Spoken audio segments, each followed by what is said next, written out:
Sara Christian, 1949. First woman racer and top 5 finish in NASCAR's debut season. In NASCAR's inaugural season, Sara Christian shattered expectations by becoming the first female driver in NASCAR history. On August 22, 1949, at Pittsburgh's Heidelberg Raceway, Christian raced her way to a 5th-place finish, the first and only top 5 ever recorded by a woman in NASCAR's top division.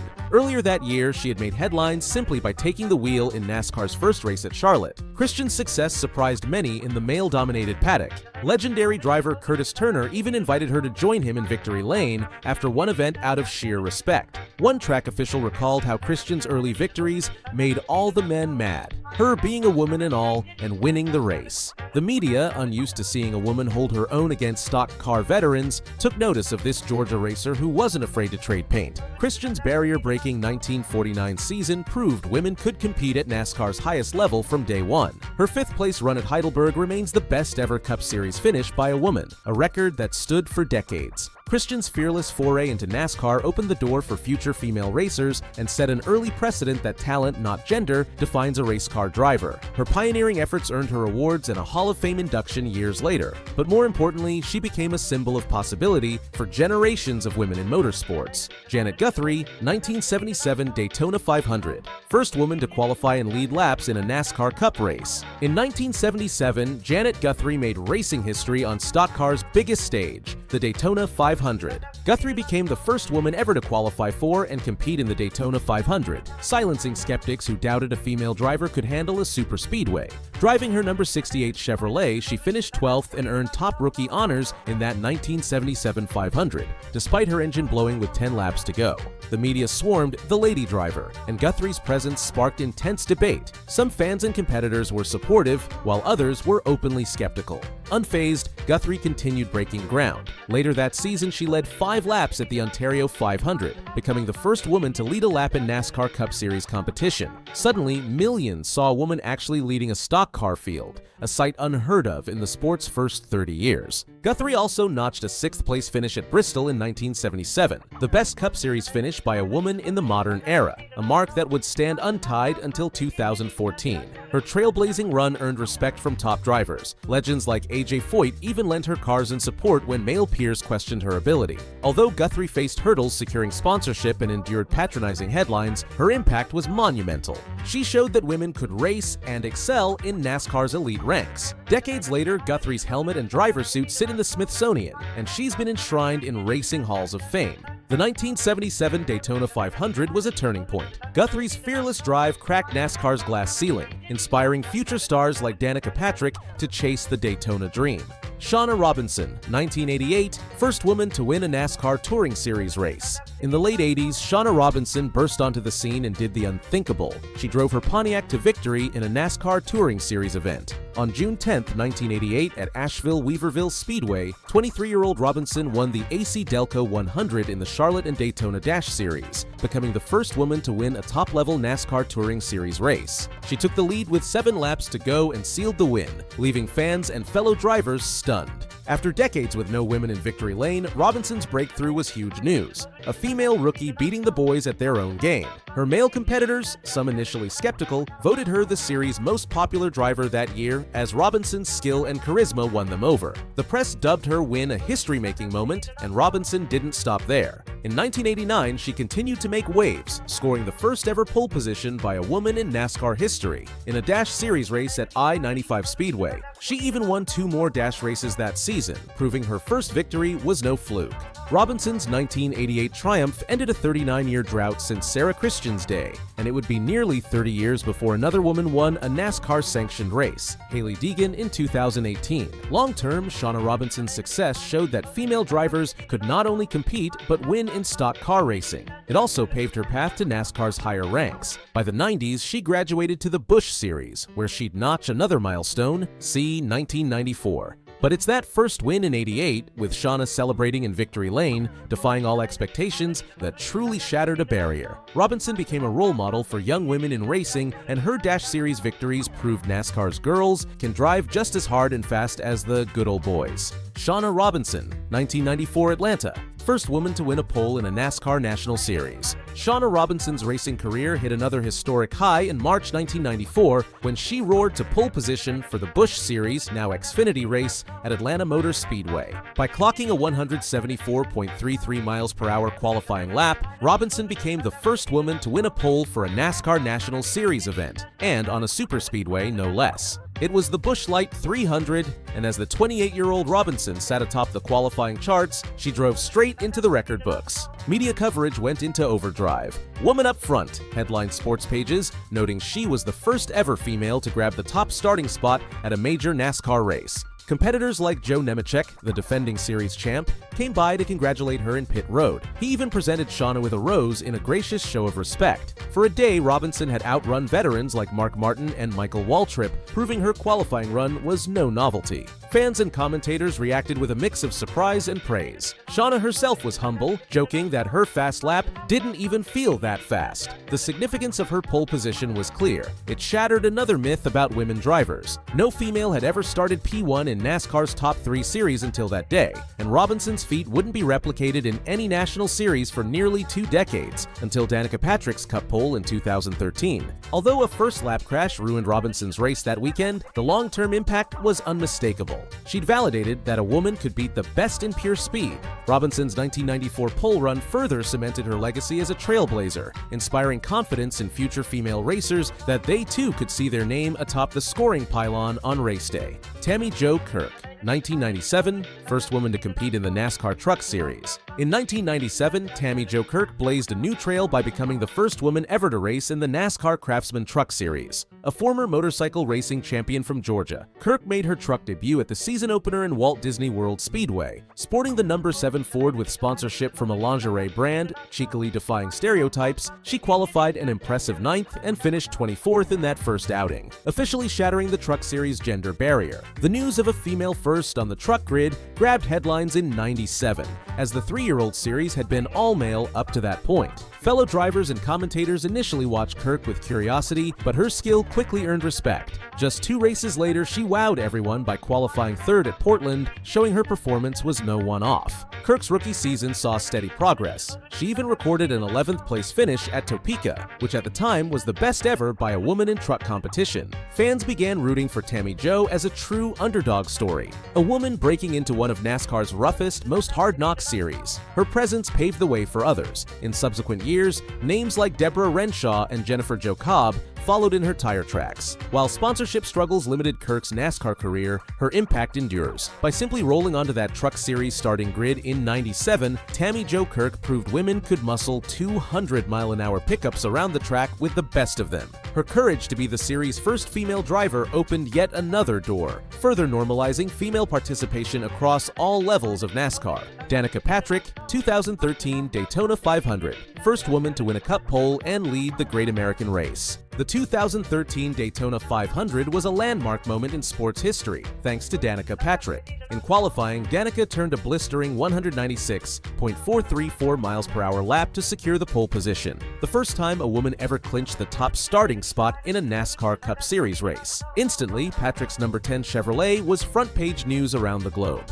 Fans who had never watched NASCAR tuned in, and the garage buzzed with excitement. Fellow driver Jeff Gordon, who qualified second, quipped he was at least the fastest guy and praised Danica's pole as great for our sport, acknowledging the massive popularity and new eyeballs she brought. Come race day, Patrick led the field to green and went on to lead 5 laps during the 500, making her the first woman to lead laps in NASCAR's most prestigious race, and the first to lead any Cup race under green since Janet Guthrie. TV cameras followed her every move as she ran confidently in the top 10 all day. Patrick finished 8th in the 2013 Daytona 500, the highest finish ever by a female driver in that event. The media frenzy was unprecedented. Danica graced magazine covers and talk shows, hailed as a breakthrough star bringing female empowerment to NASCAR's biggest stage. Team owner Tony Stewart emphasized the significance. "It's never been done. There's only one first," he said, proud to be part of her achievement. Long-term, Danica Patrick's Daytona heroics smashed one of NASCAR's last glass ceilings. She went on to break Guthrie's record for most top 10 finishes by a woman in Cup.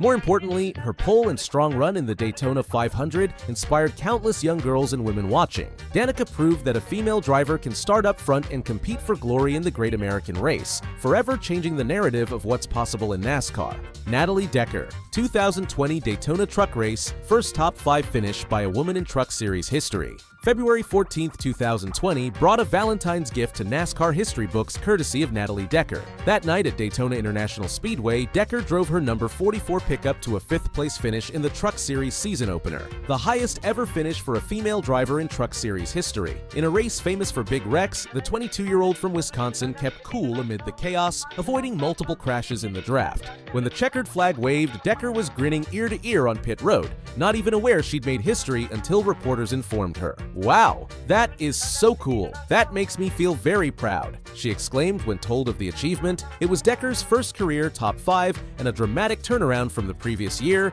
when she'd infamously caught fire on lap 1. The media hailed her run as a historic top 5, and Natalie's sheer joy was infectious, proof of how meaningful that result was for representation. Fellow competitors and fans took notice of Decker's milestone. In a series known for its tough competition, seeing a woman among the top 5 at the finish signaled real progress. Decker credited her team and smart strategy, hanging in the back to survive the mayhem, for the result. Long-term, Natalie Decker's Daytona feat raised the bar for female racers in NASCAR's National Series. Until then, a woman had never placed higher than 6th in a truck race. Decker showed that with skill and savvy, women can fight for top positions, even in the rough and tumble truck series. Her accomplishment added momentum to the push for more female participation at NASCAR's highest levels, proving that women are truly contenders, not just participants on the oval. Hailie Deegan, 2018 Meridian, first female to win a NASCAR K&N and ARCA West Series race. Rising star Hailie Deegan made NASCAR history on September 29, 2018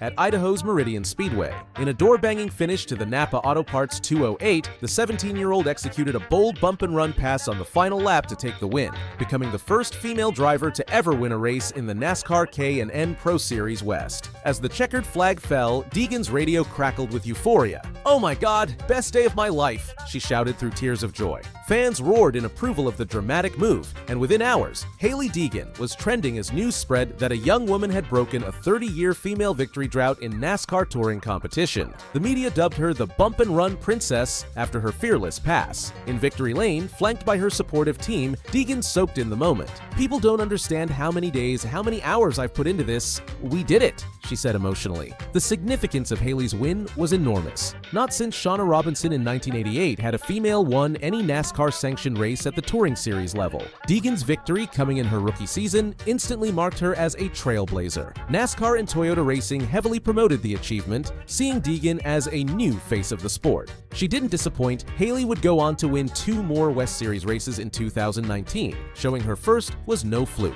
For the public and young female racers, Deegan's Meridian triumph was inspiring. Here was a relatable teen girl beating experienced male drivers with skill and a little aggression. Long-term, Hailie Deegan's win re-energized the conversation about women in NASCAR. It proved that given the opportunity and equipment, female drivers can and will find victory lane and have a hell of a celebration when they do. Gracie Trotter, 2020 Las Vegas Bullring, first woman to win an ARCA race in 67 years. In September 2020, Gracie Trotter etched her name in the record books with a milestone victory under the bright lights of Las Vegas. Trotter won the General Tire 150 at the LVMS Bullring, and in doing so became the first female driver in the 67-year history of ARCA racing to win an ARCA-sanctioned event. Just 19 years old, Gracie wheeled her number 99 Toyota to a dominating short-track win, leading 95 laps and fending off all challengers on a late restart. When she crossed the finish line, history was made. ARCA, a stock car series dating back to 1953, had never seen a woman in victory lane until that night. The significance wasn't lost on anyone. Announcers proclaimed history as Trotter took the checkered and congratulatory messages flooded social media. NASCAR's diversity program director lauded the win as proof that talent knows no gender. The journey to this achievement provides context. Prior to Trotter, the best finish by a woman in ARCA's main or feeder series was second place. Wins had proven elusive. Gracie's triumph finally broke that barrier. She handled the ensuing media attention with poise, crediting her Bill McAnally Racing Team and years of hard work for the breakthrough. Fellow drivers, including some of her young male competitors, expressed respect, if not a bit of shock, at being beaten fair and square by one of the girls. Long-term, Gracie Trotter's Vegas victory solidified the growing trend of female success in NASCAR's development ranks. It underscored that women can not only compete in series like ARCA West, they can win. Trotter's win, coming on the heels of Hailie Deegan's, added momentum to the movement and inspired the next wave of female racers to chase checkered flags without hesitation. Julia Landauer, 2019. First woman to lead a lap in Canada's NASCAR Pinty series. Internationally, Julia Landauer made her own mark when she headed north to compete in the NASCAR Pinty Series, Canada's national stock car championship. In 2019, Landauer became the first woman ever to lead a lap in the NASCAR Pinty Series. It happened during an event where the American driver's skill on oval short tracks put her up front, literally leading Canada's best stock car racers. Though leading a few laps might seem routine for some, for Landauer it was a barrier-breaking moment. Never before had a female led the field since the Pinty's, formerly NASCAR series, began. The significance wasn't lost on Canadian race fans or media. Headlines noted her achievement as a sign of changing times in the series. Julia's competitors treated her like one of their own, but she later acknowledged feeling proud, knowing she'd added a first to the record books in a foreign series. Landauer's success in 2019 went beyond that single statistic. She consistently ran competitively, even scoring a top 5 finish in a Pinty's race that season. The next year, she took her talents to the NASCAR Euro Series and finished 5th in an event, the highest finish ever by an American woman in that international series. Public and media reaction to Landauer's achievements was positive, if a bit quieter than the fanfare in the US. Her journey, which also included being the first woman to win a NASCAR track championship in a weekly series in 2015, illustrates the growing global footprint of female racers. By leading laps and earning respect internationally, Julia Landauer showed that women can break new ground, not just in NASCAR's American divisions, but around the world. Her pioneering runs in Canada and Europe further cemented the long-term significance of these milestones. They inspire female drivers everywhere to expand their horizons and compete at the highest levels, no matter the country or series. That was Every Barrier Broken by Female NASCAR Drivers Explained. Which trailblazing driver impressed you the most? Let us know in the comments. Thanks for watching the NASCAR Explainer. And don't forget to subscribe for more untold NASCAR stories every single day.